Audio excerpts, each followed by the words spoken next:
Now, the disparities between girls growing up in developing countries versus developed countries is huge. Those differences range from access to education, healthcare, to their overall standard of living. But some young girls in the United States recently united with a pledge to close that gap. To these young Washingtonians, carrying buckets of water is just a fun exercise.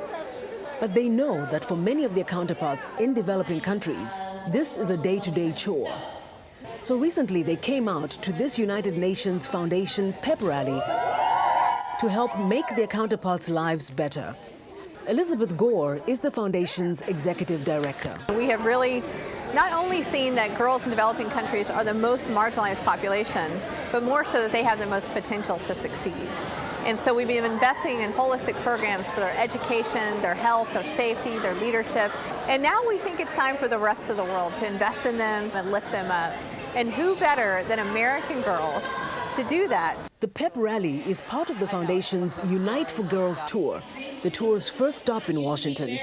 They're introducing their newest campaign, Girl Up, to enable American girls to raise funds and awareness for their counterparts in Liberia, Malawi, Ethiopia, and Guatemala. Tamara Cranen, also with the foundation, explains its concept, High Five. We want them to learn 5 facts, and we want them to take those 5 facts and tell 5 other people. Then we want them to go home and start having girl raisers. We've learned that girls are actually very philanthropic. We're calling them philanthro-teens. And we think that those philanthro-teens can go to their communities, and whether it's raising $5 or giving $5 or it's raising $5,000 that could build a school in Malawi, we want them to participate in making a difference for girls globally.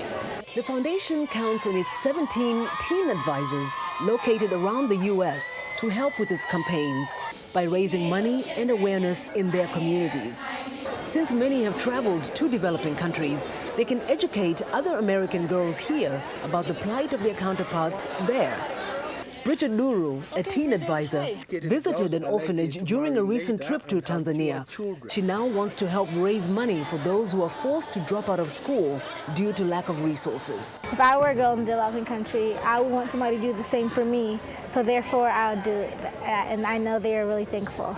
The foundation says its efforts are having an impact. For example, in Ethiopia, in just 3 years in one of those programs, we've seen 11,000 girls delay marriage.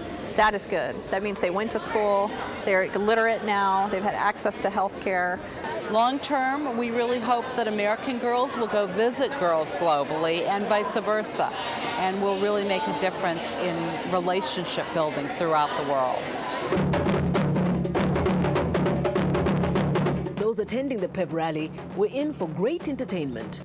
African dance, appearances by Grammy Award winner Estelle, fashion photographer Nigel Barker, and Elena Beard, a professional basketball player. My message is very simple, and it's what I tell young girls all the time when I'm sitting there talking to them, is that when they say you can't, you say I will.